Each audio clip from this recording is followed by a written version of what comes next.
क्या सिर्फ मेडल लाने पर ही नॉर्थ ईस्ट के लोगों को कहा जाएगा भारतीय? आखिर नॉर्थ ईस्ट के लोगों के साथ ऐसा भेदभाव क्यों?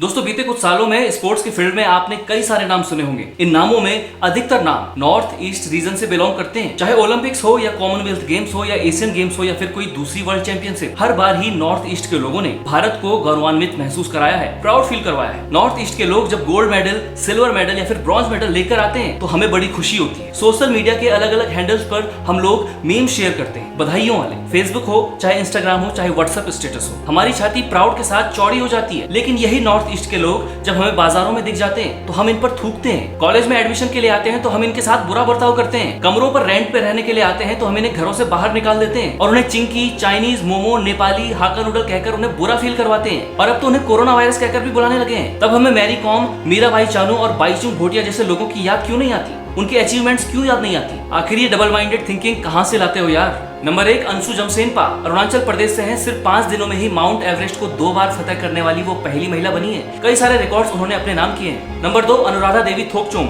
मणिपुर से हैं, हॉकी प्लेयर हैं और 80 से भी ज्यादा अंतर्राष्ट्रीय कप अपने नाम किए हैं। नंबर 3, बोम्बाइला लेसराम इम्फाल से हैं, तीरंदाज हैं, बीजिंग, लंदन और रियो ओलंपिक में इंडिया को रिप्रेजेंट किया। 2010 के राष्ट्रमंडल खेलों में गोल्ड मेडल जीत चुकी हैं। नंबर 4, चैक्रोवोलू सोरो दीमापुर नागालैंड से हैं और तीरंदाज हैं। 13 साल की उम्र से ही वो गेम्स खेल रही हैं। कई सारे इंटरनेशनल मैचेस में उन्होंने इंडिया को रिप्रेजेंट किया है। नंबर 5, दीपा कर्माकर जिम्नास्ट हैं और त्रिपुरा से हैं। घरेलू और अंतर्राष्ट्रीय स्पर्धाओं में कुल 77 मेडल उनके पास है। उन्हें पद्मश्री भी मिल चुका है। नंबर 6, गोहेला बोरो असम की रहने वाली है, तीरंदाज हैं और केरल राष्ट्रीय खेलों में वो गोल्ड मेडल जीत चुकी हैं। नंबर 7, रुआत फेली इंडियन हॉकी प्लेयर हैं, 2016 के दक्षिण एशियाई खेलों में और रियो ओलंपिक में भारतीय टीम का हिस्सा थी। नंबर 8, कल्पना देवी मणिपुर से हैं, जूडो करती हैं। 2010 में उज्बेकिस्तान में आयोजित महिला विश्व कप जूडो चैंपियनशिप में कांस्य पदक उन्होंने जीता। 2014 में 52 किलोग्राम भार वर्ग में राष्ट्रमंडल खेलों में कांस्य पदक जीत चुकी हैं। नंबर 9, मैरी कॉम, ये किसी परिचय की मोहताज नहीं है, मणिपुर से हैं और 5 बार की वर्ल्ड एमेच्योर बॉक्सिंग चैंपियन है। सिर्फ 8 तक ही पढ़ी है, उसके बाद अपनी पूरी लाइफ स्पोर्ट्स में ही लगी रही। 2012 में लंदन ओलंपिक में ब्रॉन्ज मेडल जीता।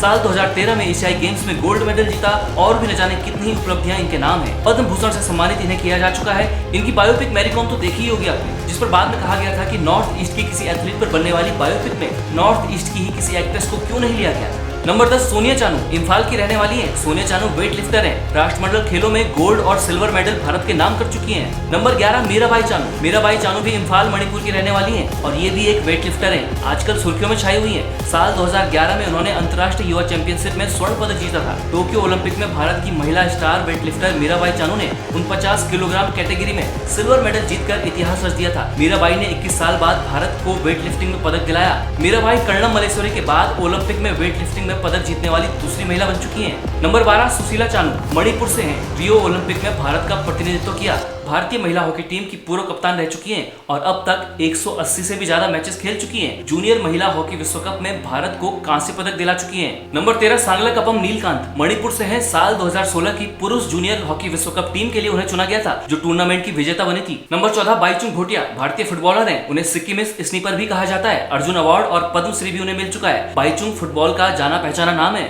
उनके अलावा और भी कई सारे फुटबॉलर हैं जो नॉर्थ ईस्ट रीजन से बिलोंग करते हैं। नंबर 15, जयंत तालुकदार भारतीय तीरंदाज हैं। 2006 तीरंदाजी विश्व कप में गोल्ड मेडल जीत चुके हैं। अर्जुन अवार्ड से भी उन्हें सम्मानित किया जा चुका है। बॉक्सर देवेंद्र सिंह लेसराम और शिवा थापा जैसे कई नाम हैं जो नॉर्थ ईस्ट से हैं और जिन्होंने हमारे देश को time to time proud feel करवाया है। और हम इंडियंस अपने ही लोगों के साथ क्या करते हैं? उन्हें कोरोना वायरस बुलाते हैं, उन्हें हाका नूडल बुलाते हैं, मोमो बुलाते हैं, उन पर थूकते हैं। दिल्ली में कुछ साल पहले एक वाकया हुआ। बस का इंतजार कर रही नॉर्थ ईस्ट की 2 लड़कियों से कुछ मंचलों ने उनका रेट पूछा। उनसे पूछा कि क्या रेट है तुम्हारा। वो उन्हें सेक्स वर्कर समझ रहे थे, उनके साथ छेड़खानी कर रहे थे। कुछ महीने पहले एक यूट्यूबर ने भी अपने एक वीडियो में कहा कि अरुणाचल प्रदेश कहाँ गया, ये तो भारत में दिख ही नहीं रहा है। साथ ही अरुणाचल प्रदेश के एक एमएलए की बेइज्जती भी की। इसके बाद वो यूट्यूबर काफी ट्रोल हुआ और उसे पुलिस हिरासत में भी लिया गया। कोरोना वायरस के समय देश के अलग अलग हिस्सों से ऐसी घटनाएं सामने आई जब नॉर्थ ईस्ट के लोगों के साथ बदसलूकी की गई, उनके साथ भेदभाव की घटनाएं सामने आई। गुजरात में किराए पर रहने वाली नॉर्थ ईस्ट की कुछ लड़कियों से रूम को खाली करने के लिए कहा गया। दिल्ली में एक मणिपुरी महिला को पहले कोरोना कहा गया, उसके बाद उस पर थूका गया। कोलकाता में कुछ दुकानदारों ने पूर्वोत्तर की महिलाओं को सामान देने से मना किया।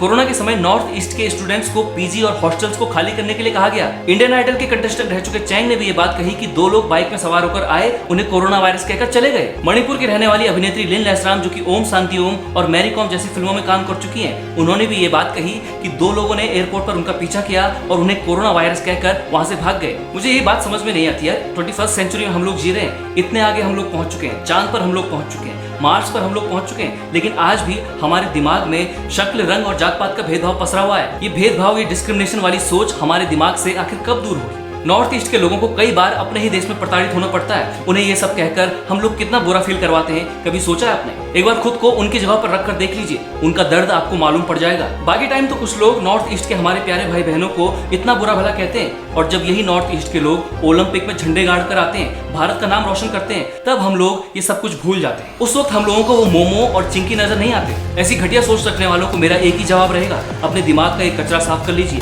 अपने दिमाग की गंदगी साफ कर लीजिए, समझदार बनिए। हम सब एक ही रहेंगे। रंग, लिंग, धर्म, जात पात, इन सब के परे भी एक चीज है, और वो है इंसानियत। सबसे पहले अच्छे इंसान बनिए। शुक्रिया।